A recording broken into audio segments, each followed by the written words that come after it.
Hello guys, welcome back to Pro Mixing. Today I'm gonna teach you how to mix background vocals, your background vocals. Once you do this, your background vocals are gonna sound really nice. And if you're not a subscriber, make sure you subscribe to this great channel and for more great content.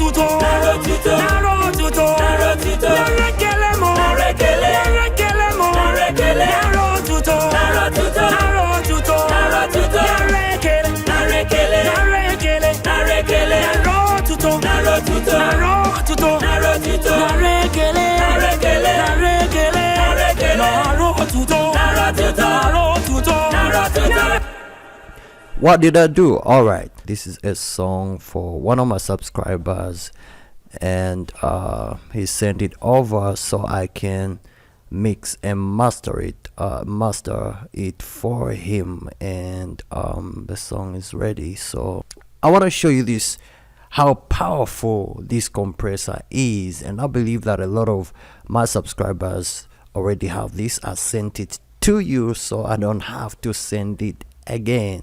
Get this one up, get this one down, and then get the ratio down, and then this one up. So it has to be up, down, and make sure you set it on warm vocal.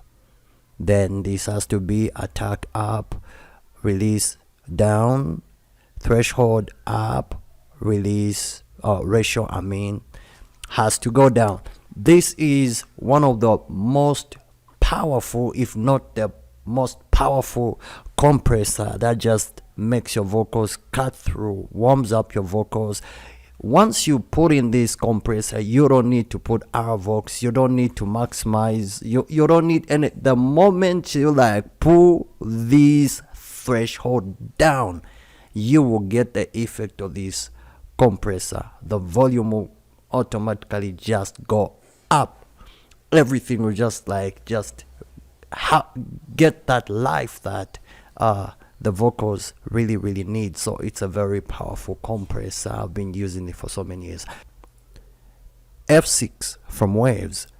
This is a great EQ. So I wrote off the lows to about 56 somewhere there. Yeah, I pulled out all these so I can give much presence to the backing vocals, and then I worked on this frequency by dropping this. I didn't like the 250 frequency, so I reduced it a little bit. You know that the 250 frequency is that boominess, that boom sound, that so you have to take that frequency out, especially to when it comes to backings. And then 1K area was a little bit noisy, a little bit sharp, so I took it down a little bit. So you just take it out a little bit. Mine is on frequency is again -3.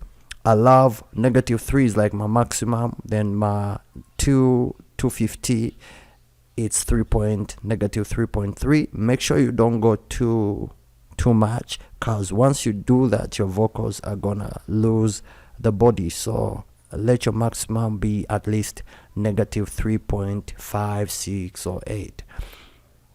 Then I wrote off this frequency right here. Let me just solo this so you can get to listen to the frequencies I'm talking about. So solo button right there, and this is how they sound like.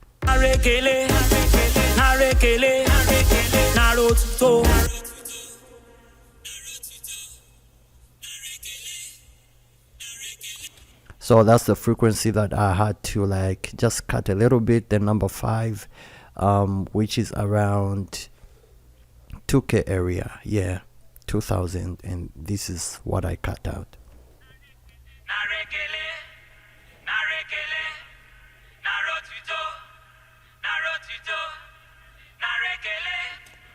Just to make sure that the vocal has that warmth and not really like having unwanted frequencies. So this is what I did, and then this is the other frequency.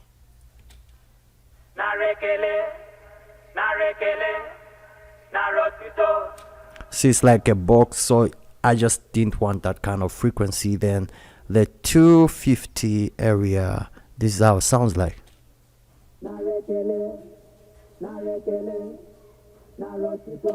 See, it sounds like you're singing in a box or something like that. So I usually take out those frequencies. Then from there, I added auto-tune, VST. So I used this one. The key is E flat and scale is major. So then I set my retune speed to 20. Then all these you have to just take them out, put them 0 0 0 0 0.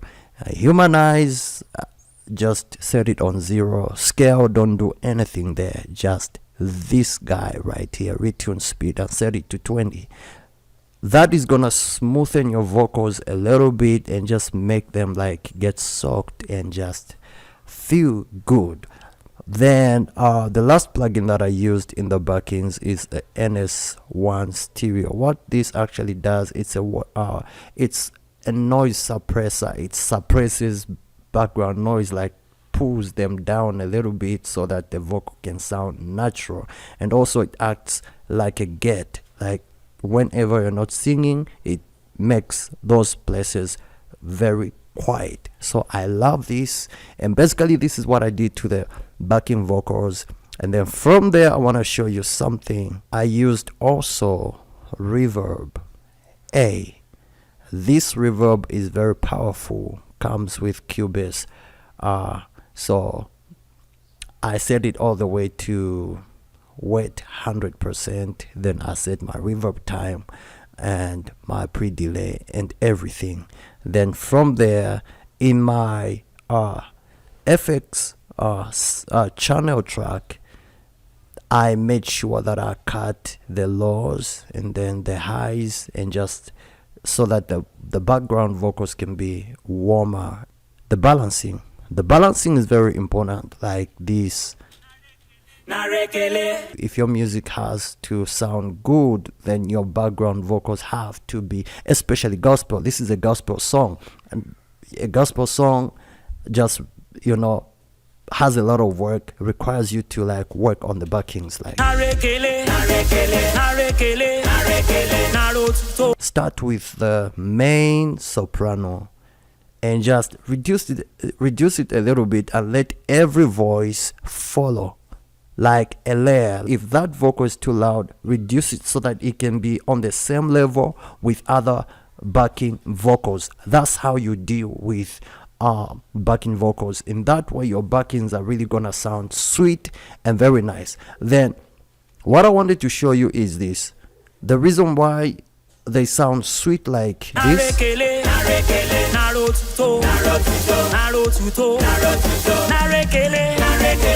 Finally, I go to this edit channel settings, go there and make a curve like this. Lift up the highs right there, lift up 10K area and 5, 9, 8 to 9 somewhere there. Lift it up just like what I've done right here. Just lift it up. I'm telling you, your vocals are just gonna have that presence. The backings always just have to have these kind of presence like this.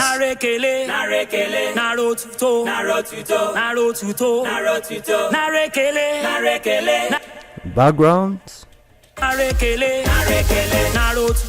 And of course, not forgetting the ESA. I use the ESA on the background vocals.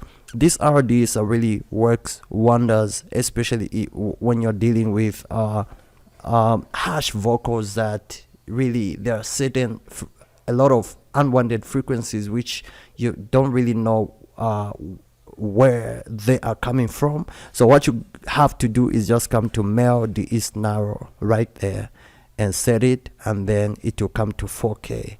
And mine, I have just played around with the threshold. I just increased it to about 31, somewhere there, so that it doesn't become too much like this. See what is happening right there? So that's what I wanted, just for it to just, when you pull it down, it becomes too much. But what you just want to do is to tame or control those frequencies which you are feeling like they are disturbing you. You've tried your best, but they are really not, the song is not really working out. Once you throw in RDS as stereo and put it around 4K, you will hear the difference.